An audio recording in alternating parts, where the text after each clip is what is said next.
Localizado entre 4 continentes, o Oceano Atlântico é um dos maiores domínios náuticos na Terra. Ele serviu como um conduto para exploradores célebres e como um laboratório para projetos de infraestrutura inovadores. Ainda mais, além dos atributos físicos, o Atlântico simboliza o vínculo entre americanos e europeus, através de instituições como a OTAN. No geral, o Atlântico desempenhou um papel excepcional na formação do mundo moderno, através da exploração, comércio, colonização e troca cultural. Sua influência continua a ser sentida em vários aspectos das sociedades globais contemporâneas, muitas vezes denominadas como atlanticismo ou liberalismo ocidental. Assim como o mundo clássico foi erguido ao redor do Mediterrâneo, o mundo moderno foi construído em torno do Atlântico. No entanto, os tempos estão mudando, o Pacífico está virando a maré e, com essa mudança na distribuição de poder, vem o privilégio de redesenhar o mapa do mundo como se achar melhor. Essa reorganização afeta comunidades em todo o mundo. Sob os oceanos estão cabos submarinos que fornecem tráfego de internet contínuo em todo o globo.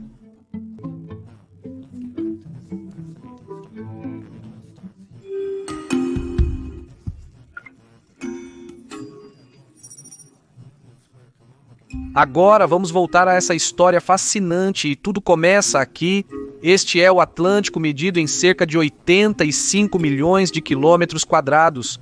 Faz fronteira com o gélido Oceano Ártico ao norte, o Pacífico a sudoeste e o Oceano Índico a sudeste. No geral, o Atlântico tem mais de uma dúzia de subdivisões, incluindo o Mar do Norte, o Mar Báltico, o Mar Mediterrâneo, o Mar de Labrador, o Mar dos Sargassos, o Mar do Caribe e assim por diante. Alguns desses corpos de água são separados por terra, outros por correntes superficiais circulantes. O Atlântico se encontra na junção de diversas placas tectônicas. Como resultado da atividade sísmica, o oceano expande em tamanho todos os anos, afastando a Europa e a África da América do Norte e do Sul por alguns centímetros anualmente. O Atlântico está, portanto, em constante movimento, tanto na superfície quanto embaixo. O próprio mar é atravessado por várias correntes frias e quentes que influenciam os climas dos continentes circundantes. O mais notável é a corrente do Golfo, uma corrente oceânica quente que começa no Estreito da Flórida antes de percorrer mais de 6.000 quilômetros para alcançar as costas europeias. Ele proporciona ao continente um clima temperado, tornando a Europa mais habitável do que outros lugares. Porém, as mudanças climáticas ameaçam muitas das correntes oceânicas. Se o pior acontecer, a corrente do Golfo poderia mudar de curso e acabar em outro lugar. De qualquer forma, essas correntes quentes contribuem para a rica biodiversidade do oceano, apoiando uma ampla variedade de vida marinha, incluindo aproximadamente 1.100 espécies de peixes. Essa biodiversidade tornou-se uma fonte distinta de proteína para muitas nações. No aqui e agora, o Oceano Atlântico é classificado como a segunda maior zona de pesca do mundo, representando 1/4 da atividade pesqueira global, embora ainda muito atrás do Pacífico, que representa mais da metade do total mundial. Infelizmente, o aumento da pesca e do consumo levou ao declínio de certas espécies, incluindo bacalhau, salmão e polaca. Além disso, a sobrepesca é exacerbada pela extensa poluição do Atlântico devido ao lixo plástico. Por décadas, lixo e outros detritos têm se acumulado em partes do oceano. Boa parte desse lixo se acumula na costa do Mediterrâneo. Além disso, existem 2 enormes redemoinhos de lixo, um situado entre a costa americana e a África Ocidental e o outro entre a África do Sul e as costas do Brasil. Existem esforços para limpar e reduzir o crescimento desses redemoinhos de lixo, mas a escala e a natureza das correntes tornam isso difícil. Enquanto isso, do ponto de vista histórico, o Atlântico está imerso em descobertas. Gerações de exploradores aventuraram-se em seus cantos, começando pelos vikings no 10º século. Erik o Vermelho fundou a primeira colônia na Groenlândia e usou isso como um trampolim para navegar pelo Atlântico Norte. Após uma década de exploração, Erik fez uma descoberta histórica que eventualmente se tornaria a América do Norte. Sua tripulação viajou pela costa de Labrador e estabeleceu uma colônia em Meadows Cove, que agora faz parte da moderna Newfoundland, Canadá. Acredita-se que os vikings continuaram mais ao sul, traçando o rio São Lourenço e seguindo a costa até chegarem a áreas que agora fazem parte do nordeste dos Estados Unidos. No entanto, foi aqui que a exploração viking parou. O clima começou a se deteriorar no século XIII e até aquele ponto havia uma forte resistência da população nativa. A exploração do Atlântico ganhou força novamente no final do século XV. 3 novas invenções revolucionárias mudaram a maneira como a humanidade navegava pelos mares: a caravela, a bússola e as cartas portulanas. Essas inovações deram aos marinheiros europeus as ferramentas, confiança e oportunidade para partir de suas terras natais e empreender viagens ambiciosas ao desconhecido. A maioria dessas viagens foi patrocinada pelos 2 grandes reinos navais da época, Espanha e Portugal. Os espanhóis chegaram primeiro. Liderados por Cristóvão Colombo, os espanhóis desembarcaram no Caribe em 1492, o que abriu as portas para a colonização da América Central e do Norte. Portugal, no entanto, não ficou parado. Alguns anos depois, em nome dos portugueses, Pedro Álvares Cabral chegou ao Brasil e depois seguiu para a África, onde estabeleceu postos avançados ao longo das costas. Utilizando essas posições, Portugal traçou uma nova rota que navegava em torno do Cabo da Boa Esperança para chegar ao sul e leste da Ásia. Uma vez que os europeus podiam sair e entrar no Atlântico, comunidades anteriormente isoladas foram atraídas para sistemas políticos, econômicos e militares interligados. Foi um grande passo em direção à comunicação e ao comércio globalizados. No entanto, assim que essas descobertas foram feitas, Espanha e Portugal procuraram monopolizar seus ganhos assinando o Tratado de Tordesilhas em 1494.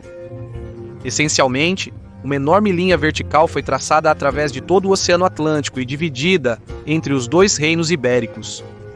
Tudo a oeste da linha pertencia à Espanha e tudo a leste era para Portugal.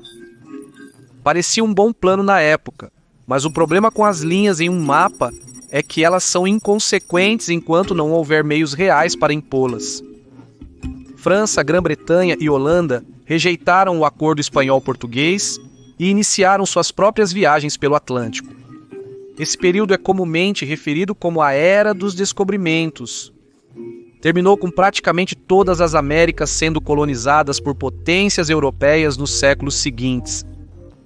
A força motriz por trás dessa expansão complicada e onerosa era simples: uma fome insaciável por renda fixa. Afinal, o dinheiro era necessário para sustentar os enormes exércitos permanentes na Europa, mantidos desde o final da Idade Média. Seguiram-se corridas armamentistas custosas e as nações europeias lutaram pelo direito de saquear e colonizar. Mas o Novo Mundo tinha muito para oferecer. Portugal e Espanha focaram na colonização do Caribe e da América do Sul. Eles exploraram as rivalidades nos campos de batalha locais para suprir suas próprias necessidades. A Espanha aproveitou uma série de guerras civis dentro dos impérios Inca e Azteca e derrubou os hegemons nativos. Portugal empregou aliados locais para fazer o combate real e depois se livrou deles mais tarde. Gradualmente, o controle espanhol e português se estendeu pelo continente e uma nova elite com ascendência tanto europeia quanto americana logo começou a tomar forma. Enquanto isso, britânicos e franceses focaram em capturar a América do Norte. Aqui no norte, a situação era diferente. Em vez de reinos centralizados, colchas de retalhos de coalizões soltas e tribos governavam a terra. Quando os britânicos e os franceses fizeram contato, essas coalizões nativas soltas não tinham autoridade coercitiva. Não havia governantes poderosos que pudessem negociar ou aceitar a derrota em nome de suas nações. Assim, à medida que as colônias britânicas e francesas se expandiam constantemente, as tribos nativas não tinham escolha a não ser recuar para o interior. Então, em vez de uma morte rápida, a população nativa na América do Norte sofreu um lento e doloroso declínio. De qualquer forma, tanto na América do Sul quanto na América do Norte, o período de colonização presenciou uma das maiores taxas de violência do planeta. No século XVI, as potências europeias estavam se enfrentando em violentas batalhas navais pela supremacia do comércio marítimo e a conquista de novos territórios. Ao mesmo tempo, o Atlântico evoluiu constantemente para um importante centro comercial, para o comércio de matérias-primas, produtos manufaturados e, sim, escravidão. Então havia muito para saquear e roubar. Mas a interação entre o novo mundo e o velho mundo era mais do que apenas física.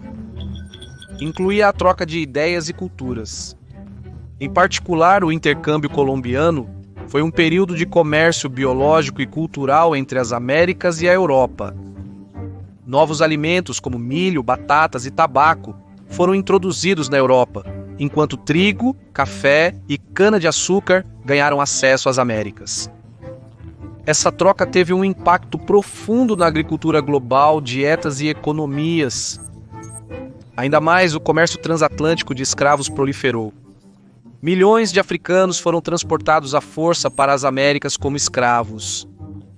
Este comércio brutal teve um efeito duradouro nas demografias, culturas e sociedades das Américas, particularmente nos Estados Unidos e no Brasil.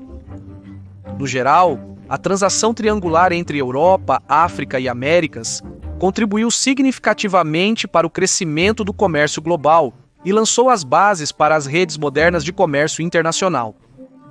Nos séculos 17 e 17. Primeiro, o Oceano Atlântico era uma das principais vias para a prosperidade europeia. A circulação de riqueza permitiu aos europeus financiar, construir e desenvolver suas possessões coloniais nas Américas, África e Ásia. Manter estas colônias bem organizadas e funcionando 24 horas por dia sobrecarregou os governos europeus centralizados com responsabilidades cada vez maiores. Como resultado, novos sistemas legais foram estabelecidos, novas línguas se fundiram e novas culturas se desenvolveram ao longo do tempo. Algumas das colônias nas Américas desenvolveram identidades distintamente diferentes e essa experiência comunitária teria consequências de longo alcance para o mundo moderno, remodelando a geopolítica até os dias de hoje. Aproximadamente na mesma época, em 1823, os Estados Unidos declararam a Doutrina Monroe, que reivindicava o hemisfério ocidental como parte de seu quintal. A partir deste momento, a dinâmica de poder entre as duas metades do Atlântico mudou. A diplomacia do canhão americano manteve os europeus fora de lugares como Cuba, Haiti, Panamá, Jamaica e República Dominicana. Consequentemente, a influência europeia diminuiu constantemente na América do Norte e do Sul. Como resultado disso, a Europa voltou seu olhar para a África. No século XIX, inovações em transporte e armamento tornaram possível aventurar-se profundamente na África e conquistar o continente da abundância, um período conhecido como a Corrida pela África. Grã-Bretanha, França, Alemanha, Itália, Espanha, Portugal e Bélgica rapidamente estabeleceram controle sobre várias partes da África. Em geral, eles foram movidos por interesses econômicos, prestígio nacional e vantagens estratégicas. No entanto, a África mudou profundamente. Seu ecossistema sociopolítico nunca mais seria o mesmo, assim como novas inovações no transporte aceleraram o comércio transatlântico com a invenção dos barcos a vapor. Poderia-se viajar de Londres a Nova York em apenas 15 dias, e muitos fizeram exatamente isso. Milhões de europeus migraram para as Américas com um foco particular nos Estados Unidos. A fusão de sociedades fomentou novas culturas, línguas e ideias. Um mosaico de comunidades diversas se desenvolveu nas Américas, Europa e África, e essa troca teria um impacto duradouro na arte, música, literatura e culinária. A população dos Estados Unidos saltou, até mesmo superando a dos países europeus. Enquanto isso, para lidar com os enormes movimentos de pessoas e mercadorias, os portos em Roterdã, Antuérpia, Hamburgo, Felixstowe, Nova York, Miami, San Juan, todos passaram por um crescimento espetacular. Enquanto isso, o aumento da capacidade de envio e carga levou a ainda maiores avenidas comerciais mais do que antes. O comércio global intensificou-se, tanto que novos canais foram construídos para acelerar o fluxo de mercadorias. No Mediterrâneo, o Canal de Suez eliminou a longa jornada ao redor do Cabo da Boa Esperança, enquanto o Canal do Panamá tornou obsoleta a passagem ao redor do Cabo Horn.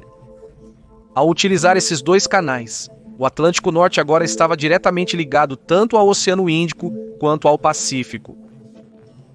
Ainda mais tarde, no início do século XX, a invenção do avião possibilitou voos transatlânticos. Viajar de uma ponta do oceano a outra se tornou mais rápido e acessível. Charles Lindbergh foi o primeiro a fazer um voo transatlântico solo sem escalas em 1927. Levou aproximadamente 33 horas e 30 minutos para ele voar de Nova York para Paris. Na época, os navios levavam cerca de 2 semanas para completar a viagem, então o voo de Lindbergh foi revolucionário.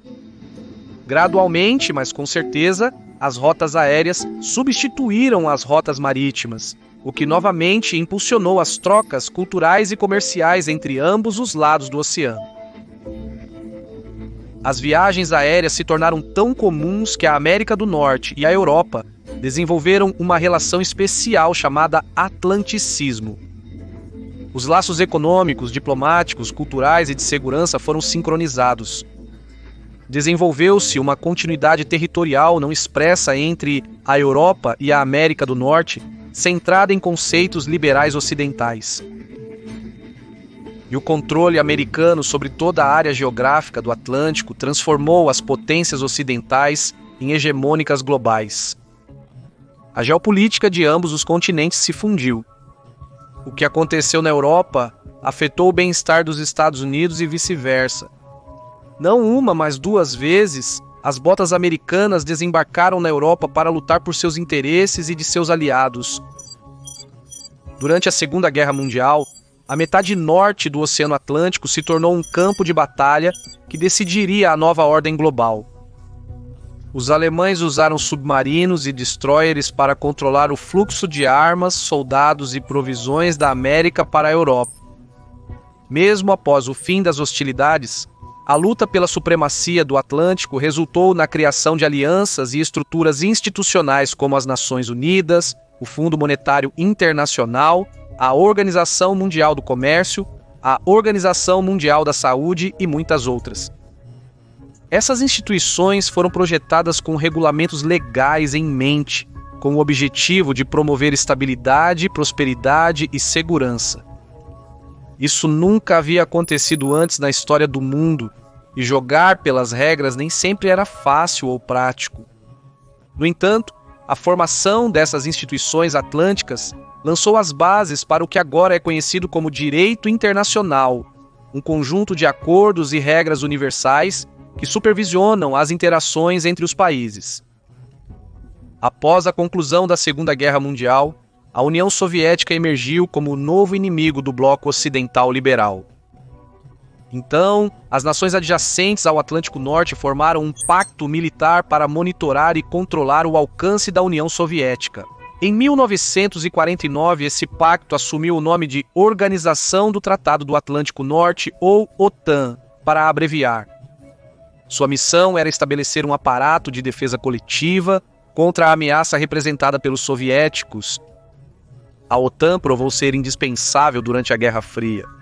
Novas bases de submarinos e bases aéreas foram estabelecidas na Dinamarca, Alemanha, Itália e Turquia para detectar o movimento de armamentos soviéticos no Atlântico Norte, no Mediterrâneo e no Mar Báltico. Através de esforços coletivos, a OTAN manteve a União Soviética sob controle. Entretanto, em 1989, a União Soviética começou a entrar em colapso internamente. A OTAN, como uma organização paralela, perdeu seu significado. Os orçamentos de defesa caíram e uma longa paz se seguiu na Europa. Muitas das antigas nações comunistas na Europa Central e Oriental mudaram de lado e se juntaram à OTAN. Pode levar décadas para as nações acordarem para as novas realidades geopolíticas no terreno. Para a Europa, esse chamado veio em 2014, quando a Rússia invadiu a região da Crimeia na Ucrânia. Gradualmente, a OTAN recuperou sua importância perdida, seu propósito principal. Avançando para o presente, e a OTAN agora conta com 32 Estados-membros. A Finlândia ingressou em 2023 e a Suécia em 2024. Simultaneamente, no fundo do oceano, existem cabos submarinos que transportam dados entre a América do Norte e a Europa. Esses cabos submarinos foram instalados pela primeira vez no século XX e desde então expandiram em escopo. Em resumo, esses cabos são vitais para a continuidade territorial entre a Europa e a América do Norte e o atlanticismo liberal contemporâneo. No entanto, em geral, o Atlântico tem perdido terreno constantemente para outro oceano que é ainda maior, o Pacífico. O comércio atlântico é inferior ao Pacífico. Japão, Índia, Coreia do Sul, China e outros reivindicaram suas cotas de mercado em favor da Ásia. Consequentemente, a distribuição do peso político, econômico e diplomático tem se deslocado cada vez mais em favor do Pacífico e é provável que continue assim no futuro previsível. A China é percebida como a nova ameaça do século XXI para o bloco ocidental. O Mar do Sul da China, em particular, é um local de disputa e conflito acirrado. Os americanos estão se esforçando para fortalecer sua posição nas regiões próximas em uma doutrina estratégica chamada de pivô para a Ásia. No entanto, esse pivô pode vir à custa do Oceano Atlântico, que está seguindo seu curso como o palco central da política global. À medida que os eventos se desenrolam e o Pacífico amadurece, fica claro como o horizonte no mar. O velho mundo está morrendo e o novo mundo está lutando para nascer. Então agora é a hora dos Leviatãs. Eu fui seu anfitrião Shirvan, do Caspian Report. Se você aprova o que fazemos, por favor deixe um comentário, clique no botão de curtir e talvez compartilhe o vídeo.